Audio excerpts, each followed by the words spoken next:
the nation's capital, Abuja, where the government there is also having a major row with labor unions. And yesterday we can tell you that the National Industrial Code issued an interim order restraining the NLC, that's the Nigeria Labour Congress, the TUC, the Trade Union Congress, and 3 others from embarking on any form of industrial action or protests. Now, this court was ruling on an ex parte application filed by the FCT minister, Mr. Wike, and the FCT administration, and Justice Subulim granted an interim order restraining the 1st to 5th respondents, whom I just mentioned, the NLC, TUC, and 3 others, and their previous or agents from embarking on strike pending the hearing of motion on notice. Now, this has been a long-running issue. Some will say it's needless, actually.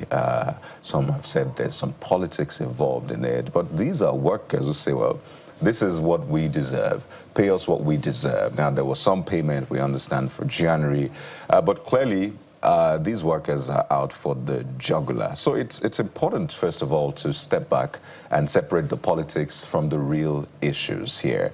The FCT minister has his hands full, clearly, whether you're saying the PDP, the APC, the Rivers, and all of that. But that should not distract from the real work to be done in the FCT, because if the president, and I'm even dragging in elections, because if you don't threaten politicians with elections, they might not really see your point. If, you know, things are not done right in the FCT, this goal to win the FCT for the president may not be achievable. So really, it's a very tricky balance for the FCT minister and the government to ensure that charity really begins at home for the APC government. I think there's something the FCT minister can do. Yeah. When Larry was here, we interviewed him, and one of the questions I did ask him, because he's a minister, he's not an overlord, he's a servant of the people. Larry said, look, the minister has assigned people to, interface with the workers, that the bone of contention had to do with signing of procurement, minor procurement to the tune, I think it cannot be in excess of 5 million. But the monies that have been brought for the ministry to pay is in the region of maybe 10 to some outrageous billions of naira every month. And so the minister wasn't comfortable with that amount. So he felt like, okay, since it looks like there's no prudence here, we will have to do something. But it's like, for me, some of his projects, I don't see prudence as well, because if he spent 39 billion to, what do you call that thing? Renovate the International Conference Center, that was now renamed after Bola Tinubu. I don't see any prudence in that. But that is not talking politics. But at the end of the day, I feel that the FCT minister should have a proper sit-down, not this court back and forth, because nobody's going to win at the end of the day. The work will suffer.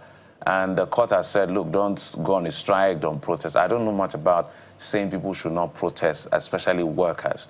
But strike, maybe there's a reason to it, but stopping people from protest, I don't think that makes any legal sense in my head as I sit here. So the FCT minister must look for a way to work harmoniously with the people. He's done quite well where they face value in terms of infrastructure. I don't think anybody debates that. But beyond that, human relations is key. It's in a what they call in leadership, positional leadership, where human relations is critical. He interfaces with his politicians and political class a lot to fight his political battles. He has to step down to the level of these civil servants, because he serves them, and they serve him, and they all serve us as a people to make sure that they serve the people of the FCT adequately. So, Khaled, I can't take away the fact that there's a mixed bag of everything. So that's why I raised the question.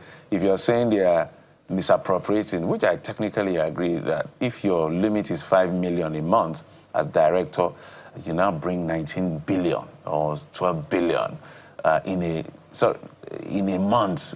When you aggregate everybody's signed off, you're buying simple things. It will raise an alarm. But it's what is common with all of them in government, from presidency to them who are ministers. He used 39. Well, Jeffrey, we have to prove that one. No, I'm saying that we've complained about over-invoicing, over bloating of contract size.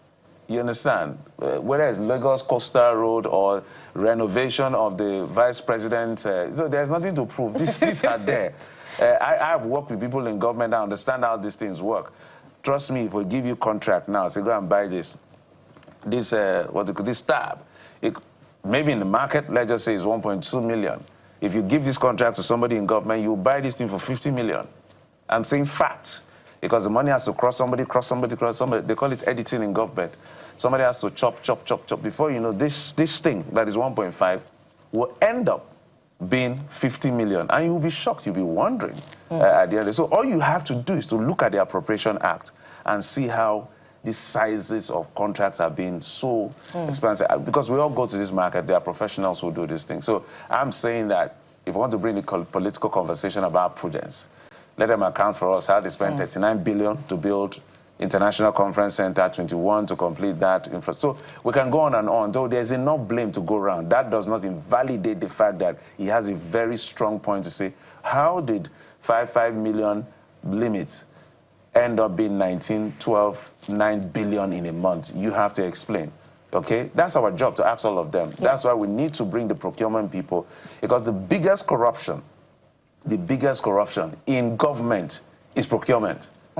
Is the biggest, that's where you see the biggest corruption. Something that should go for 1 billion, they'll end up spending 25 billion. And they will explain it in a way that you will be convinced that they spent that money. But we know better.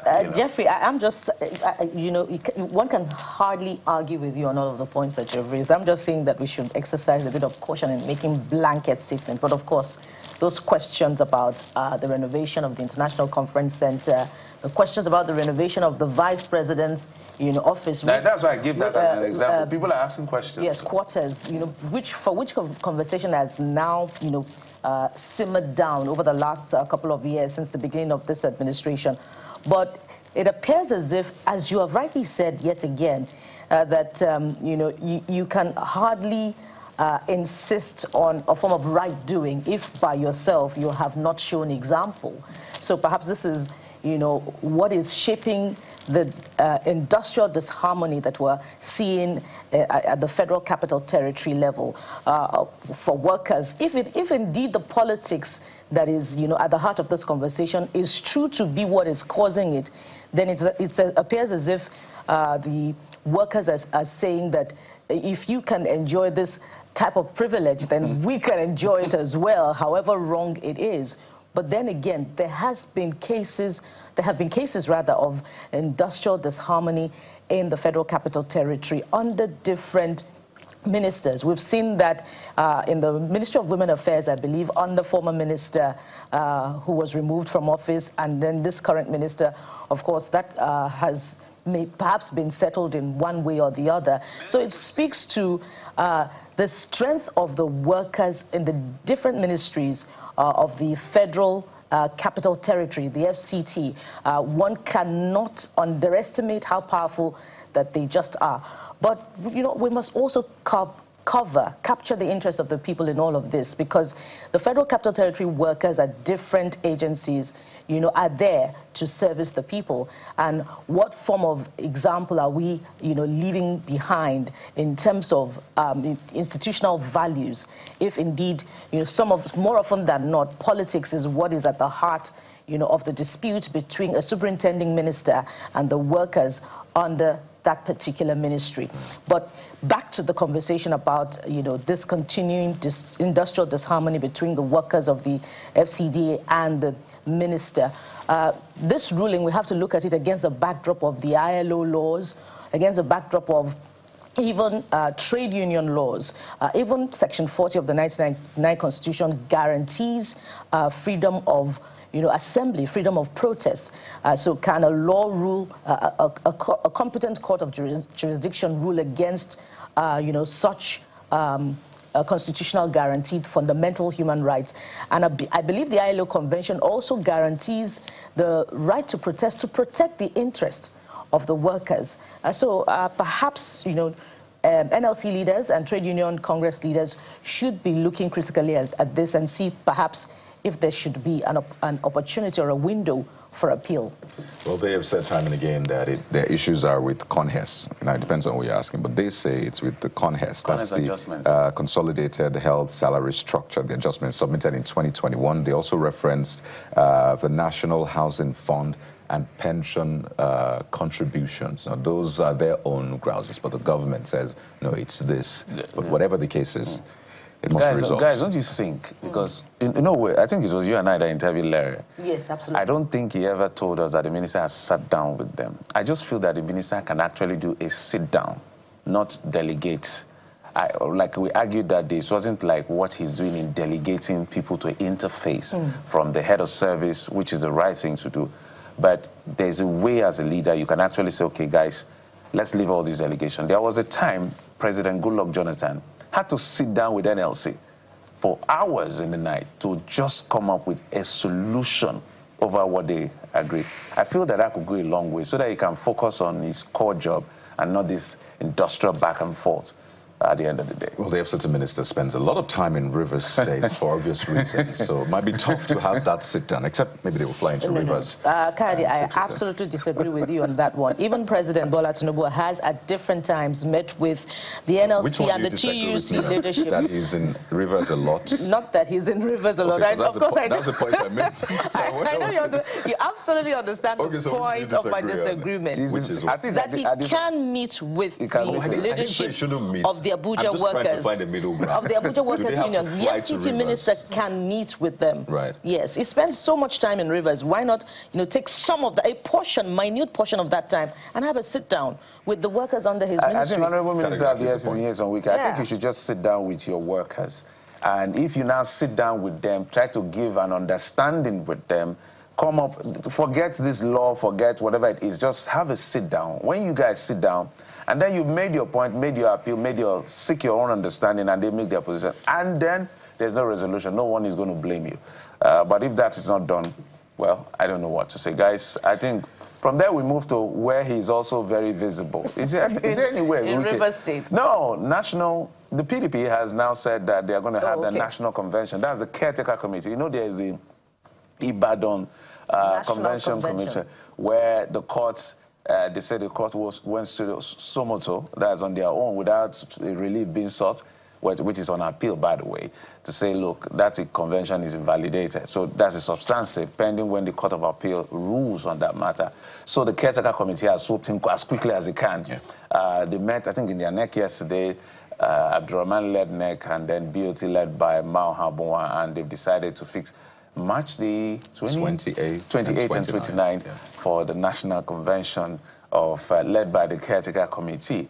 So I think that if the idea of the Wike group was to make the PDP ineffective, inefficient, docile, so far so good, they've achieved it. And if the big picture is that they are going to make sure that the PDP doesn't have a candidate, then the Turaki-led group must be careful, because they are getting there in bits and bits. But for me, as a political watcher, as somebody who loves democracy, I do not expect every big party to present. I expect every big party to present a candidate. It will be interesting to see how the court decides this eventually. It will be interesting to see if the court eventually grants legitimacy in the form of a recognition of the caretaker group of the PDP led by...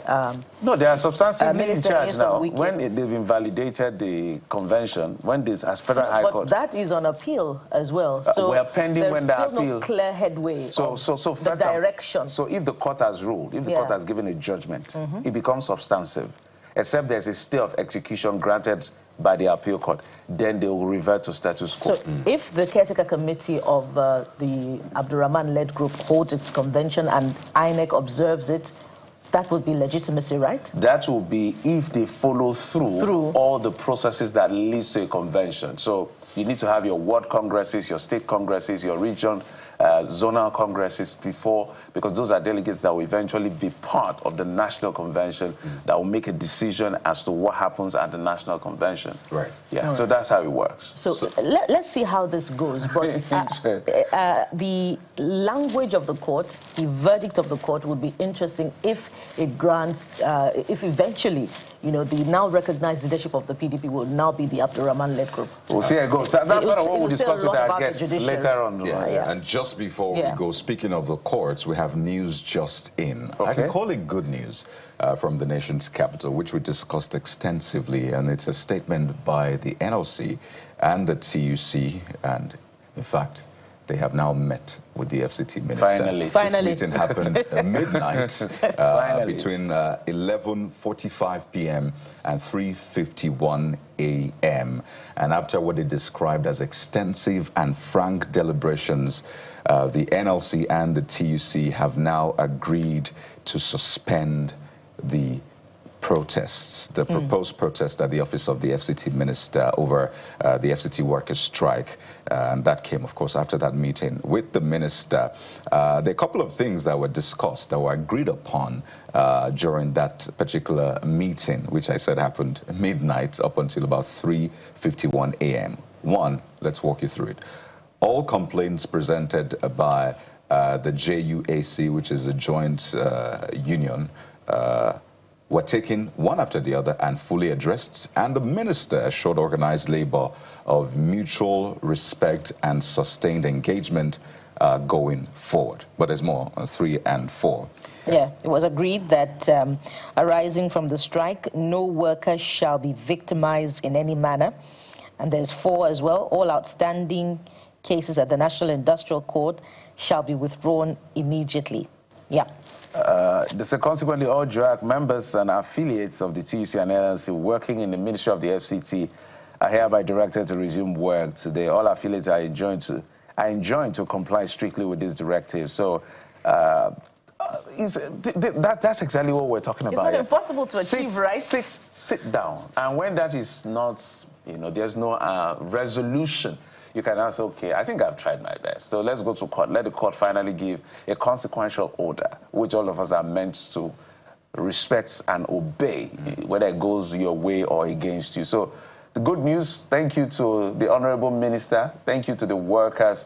We hope no one is going to be Jeffrey, before we say thank you, shall we ask if the procurement benchmark was increased?